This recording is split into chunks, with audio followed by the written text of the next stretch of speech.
Hi, I'm Shauna, this is Shauna's World. Welcome back to my channel where I make videos about living intentionally.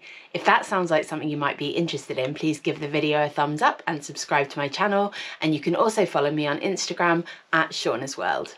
I also want to invite you to let me know in the comments one thing you're proud of in 2025. I think it's really important that we reflect positively on the year, even if it's been a hard year. And for me, something I'm really proud of this year is raising over £1,000 for Free to Run to support women and girls affected by conflict to get out running. Anyway, this is my end of year video. It's going to be less reflecting than my usual end of year roundup and more kind of looking ahead at the future, because to be honest, 2025 has been a bit of a train wreck in a lot of ways. I've been doing a lot of internal reflecting and going inwards and thinking about 2025, but it doesn't feel good to be sharing that publicly at the moment.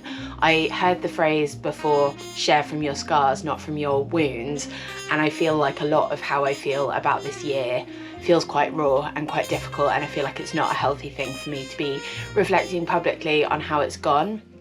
But at the same time, I really am turning inwards and thinking about the year and how I can do better going forward. Just to insinuate how the year has gone, I didn't fulfill a single goal I set myself this year, and I got 3 new medical diagnoses. I had lots of challenges, relationship ending, my living situation changing, just generally not being very happy this year. And I'm determined for 2026 to be different. Don't get me wrong, there's been a lot of really positive things this year. There's been a lot of joy, a lot of amazing runs, a lot of lovely connections with people, but overall it's been the hardest year I've had in quite a long time. So I'm just going to be sharing my goals, dreams and intentions for 2026 and how I am planning to live my best life going forward. I also invite you to join me on this and drop me a comment letting me know what you'd like to achieve in 2026. So I'm going to share in this video about a 75-day challenge I'm planning to kick off the year and get my kind of motivation sorted, and I'll also talk about what races I'm planning to do in 2026, but I just wanted to start by mentioning my YouTube channel. I'm shifting my channel messaging a bit so that my primary focus is running. To be honest, that's mostly been the case with my channel for a while, and particularly this year that I've been sharing predominantly running content, but I want to be clear about my messaging and niching down more specifically so the people who my content is made for can find me. I'm grateful for every single person who subscribes to my channel, who watches my videos, but you're a diverse bunch because my content has shifted a bit over the years and I have accumulated people who have followed me for lots of different reasons.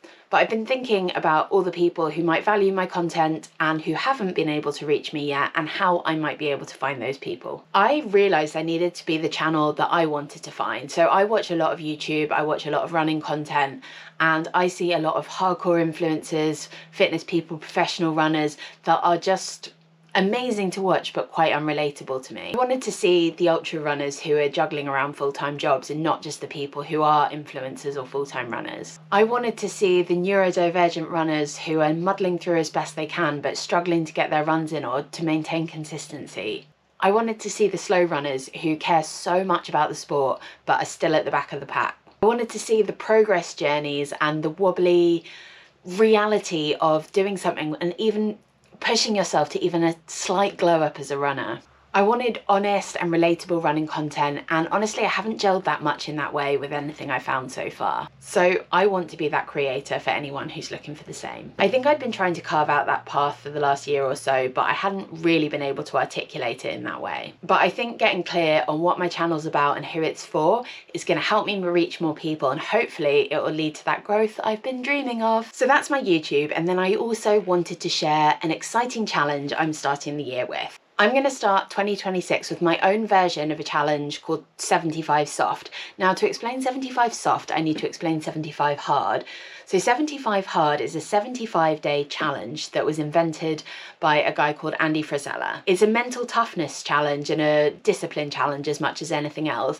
And for 75 days, you need to commit to a certain number of daily habits. So these are following a diet plan of your choice with no cheat days, doing 2 45-minute exercise sessions per day, one of which has to be outside, drinking no alcohol for the entire 75 days, drinking a gallon of water a day, and reading 10 pages of a non-fiction book per day. Oh, and taking a daily progress photo. If you miss any of those things, you have to start again on day 1. Now, A lot of people enjoy this challenge. I think it's really intense and maybe not the healthiest thing to not have any leeway on what you're doing.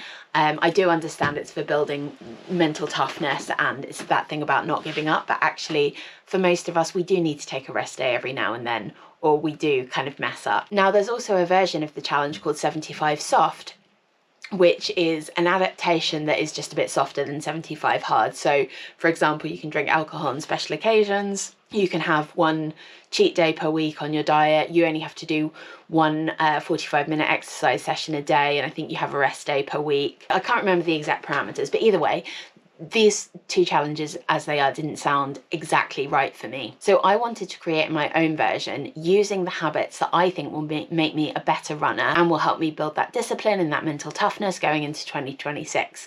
Consistency was the thing I struggled the most with in my training this year, and I really want to overcome that by just starting the year knowing that I can show up for myself every single day. So I'm doing my own 75-day challenge.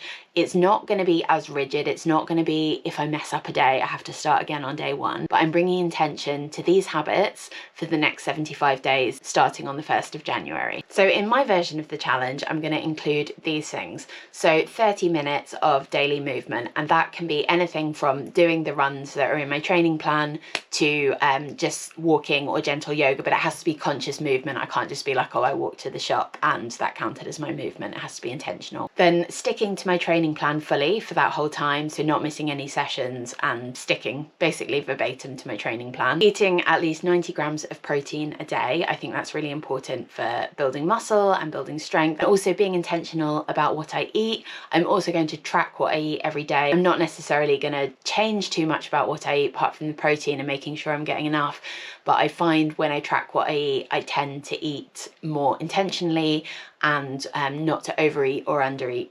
So yeah, that's really helpful for running. Okay, and then sleep 8 hours a night, and that is really important for me. I had so many nights of missed sleep this year, and that was in large part due to my ADHD medication and different changes, but I really want to commit to a good night's sleep every night. Now, obviously, I know I'm not fully in control of getting 8 hours every night because I can try my best, but I'm going to count it as long as I'm lying in bed with my eyes closed trying to sleep. I'm generally a pretty good sleeper when I am really intentional about it. And yeah, it's hard because the night is the most productive time for me, and sometimes I'm just getting wired as it's time to go to bed, and then I'll have some caffeine and then I'll stay up and I'll get loads done. I'll finish a YouTube video or something like that. It's when I get most of that kind of stuff done, but it's not doing good for my running. It's not doing good for my health. And I really, really need to kind of knock that on the head and stop doing all-nighters in 2026. So 8 hours sleep a night. And then drinking 2 litres of water a day. We all know we need to stay hydrated. It's good for ourselves. It's good for our bodies. And then I'm going to do calf raises every day. I usually just do these when the microwave is on or when I'm brushing my teeth or something, and just making a daily habit of doing that. And that's really good for strengthening the calf muscles, which is very, very helpful for running. And then lastly, doing a breath practice or a meditation every day. So I love intentional breath work, and I am a breathwork facilitator. I love working with my breath, but it's been a while since I've had a daily practice, and I find it really helpful when I do. I also find that one of the biggest things that can derail my training in running is stress, and being more intentional about my breathing practices or daily meditation practices, I know can help reduce stress and hopefully mean that my running training goes more smoothly. Unlike with 75 Hard, I'm not going to start again at day one if I miss a day or if I make a mistake.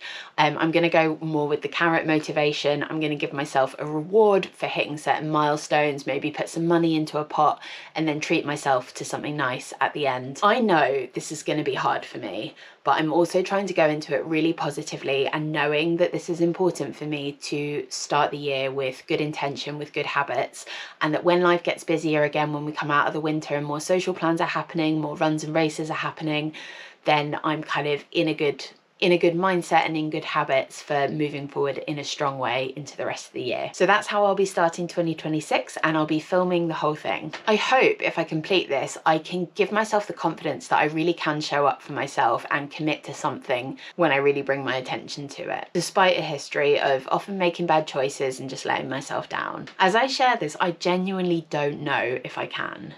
Consistency is something that's always been hard for me. Doing something every day without fail is not something that's been a part of my story before. But I really want to change that, and nothing changes unless we change. So I'm aiming to shift my unhelpful patterns. So moving on to my race goals for 2026.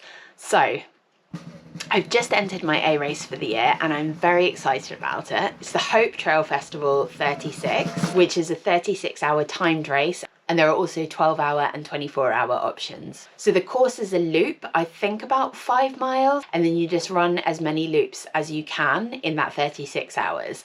Now, the reason I picked this is probably not going to be the most exciting terrain, or I was in Nice last year, beautiful mountains, wonderful scenery, and this will be very different. It's just outside Plymouth, it's local to me. I mean, I'm sure it'll be very nice, but it'll be going round and round in circles. But the reason I wanted to do this is because in 2025, I really wanted to hit 100k, do a 100k race, and I DNF'd at that race. I'd missed the cutoff times, and as I look at other races with cutoff times, I'm like, oh, I'm not sure if I can do it. Am I too slow? And I thought by picking a timed race with a really long time, I can definitely do 100k in there if I don't get injured or nothing goes drastically wrong, and I might even get further. And I thought it's kind of a more controlled environment to sort of push my limits and see how far I can go in that space of time. So Hope 36 is the one that's in July. I am very excited about it and I'll be sharing the whole journey. I'm also planning a bunch of other races and challenges in the run up to Hope, although they're not 100% confirmed. I'm fairly sure of what I think I'm going to do. So first thing is in February, I'm planning to run a route called the Plymouth Cooperative Way. It's about a half marathon distance route. This is not a race. This would just be me doing it on my own, but I'd want to kind of time trial it, and I'd be aiming for a FKT. There is currently no FKT for that, so I'd be aiming to set one. Then quite soon after doing that, either end of February or beginning of March, I'm planning a fast packing adventure, which I'm very excited about. Just hope the weather's nice. But I'm going to do the South Hams Trail, which is my local trail from where I live in Totnes. It's only opened this year in 2025 in the autumn, so it's brand new. It's just over 100 miles and I'm going to take it relatively easy. I'm going to do about 20 miles a day, do it over 5 days, and a mixture of camping and maybe staying in accommodation if I can afford to. I'm not entirely sure yet. And then in May, I'm aiming to do a 50-ish k race, which is the Ultra Challenge race on the Isle of Wight. So I've done an Ultra Challenge race before and they're all very inclusive, walk, run or jog. I think it's about 52, 54k. There are 2 different options on the Isle of Wight covering about half of the island. There's a path that goes round the outside of the island. I haven't decided which section I'm going to do yet, but it looks gorgeous. I've been wanting to go to the Isle of Wight for a while. And yeah, I feel pretty excited about that as a kind of warm-up race before Hope. So that's start of May, and then that will give me plenty of time to recover and keep training before the Hope Trail Festival in the middle of July. Beyond that, I haven't really got plans for the rest of the year massively. Obviously last year I ran Nice in September and that meant that most of my summer was spent training. So doing my A race earlier this year means I'll have more flexibility, through August and September to do other things. Now I do have my eye on a race in Canada. It's a 50k. I thought I'd love to do another holiday with a race in it like I did in Nice. And this one it's called the Finlayson Arm, I think, and it's on Vancouver Island, 50k. And yeah, it just looks really beautiful and I'd love to go to Vancouver and Vancouver Island as a holiday, so that was a way of tying it in. However, I don't know that I will be able to afford that trip, and I think it's unlikely that I will, but it's possible, and I'm just putting it out to the universe that might be an option. And if I do manage to figure out funding for it, that would be a wonderful way to spend a holiday. So that's my 2026. I'm sure other things will emerge and change along the way because life is like that, but that is my plan for now and I'm pretty excited about all those plans. I'd love to hear your plans for 2026, so let me know in the comments below. If you enjoyed the video, please give it a thumbs up, and to see more of what happens in 2026, please subscribe to the channel, and I'll see you in the next one. Bye!